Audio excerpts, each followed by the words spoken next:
Hi, it's good to see you all back again. And here we are.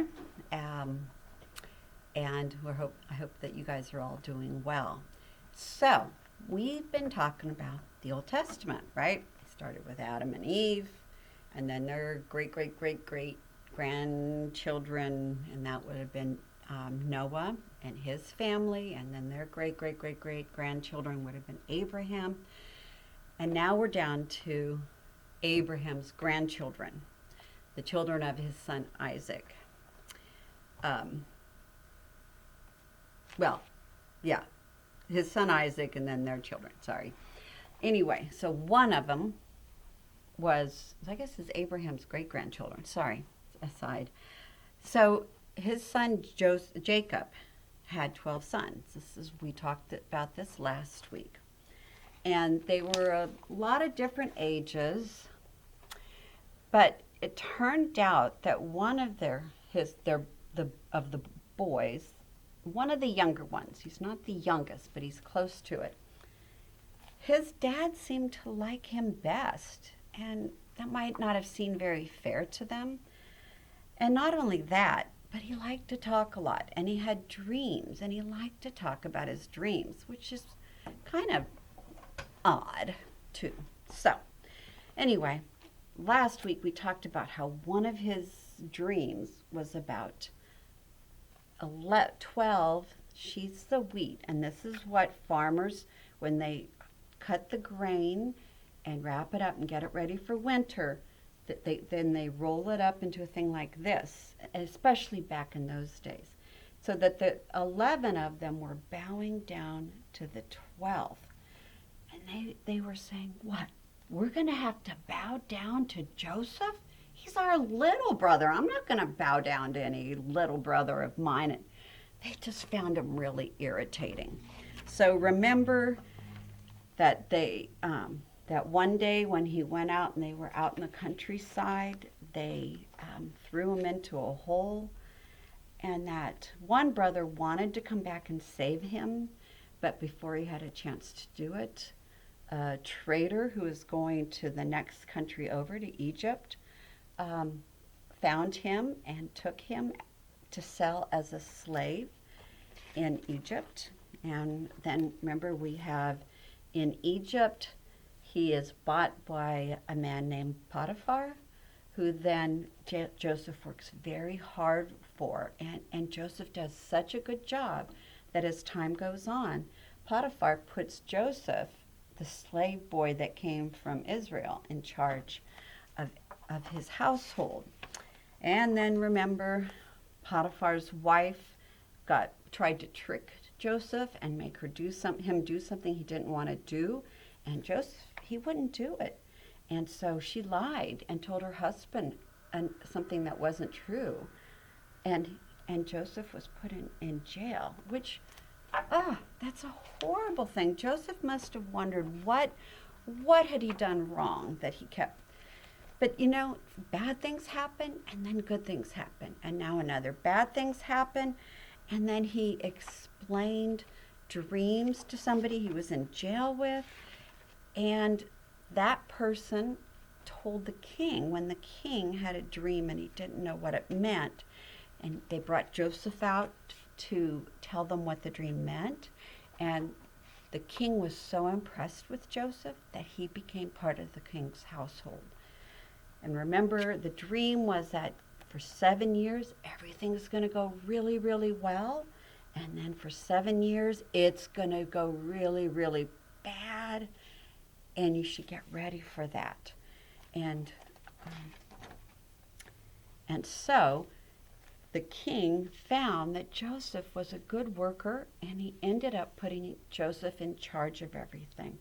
So what I started to mention last week is that Joseph, one of the things that they did is for each of the 7 years that God had told the king things were going to go well, they put aside as much food as they could, because they knew that after that there was going to be 7 years where there wouldn't be rain and they wouldn't be able to grow things, and people would be going hungry, which is a horrible thing.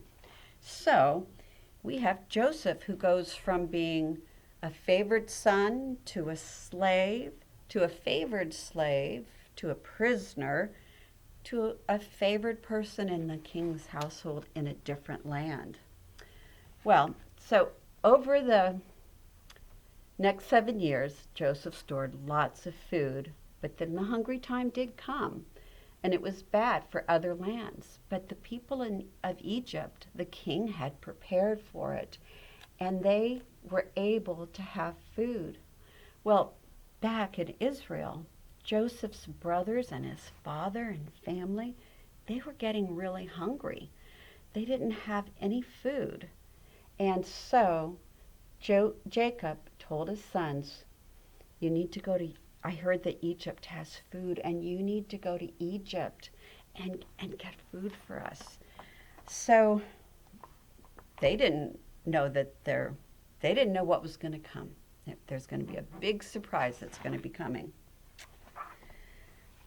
So the brothers came to the place in Egypt to ask the ruler. Well, as soon as Joseph saw these men, he knew that they were his brothers. But they didn't recognize him, because when they had when he had gone into slavery, he was just a, kid, not even a teenager maybe. And so Joseph decided, though, that he needed to see what they were really like. He says, "You're spies," he said to these men from a different country. No, we're not. We came to buy food." That's what they told Joseph. And they told Joseph all about their family. Our dad is at home, and our youngest brother is at home. We had one brother that died because they didn't know what had happened to Joseph. So Joseph gave them the food that they needed, and he said, "But if you ever need to come back to get more food, you must bring your youngest brother." They didn't know why he was making that request. I bet they were kind of confused, but they were probably also hoping that it wouldn't last that long, so that wouldn't be a question, it wouldn't be a problem. But one day they did indeed need more food. They came back to Egypt, and they did bring his youngest brother, Benjamin.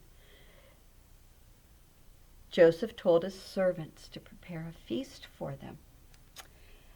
And then Joseph came to the feast, and as the brothers bowed down to him, because here he is, this young man is somebody very important in the Egyptian king's household, he remembered that dream of him there and his 11 brothers bowing down to him.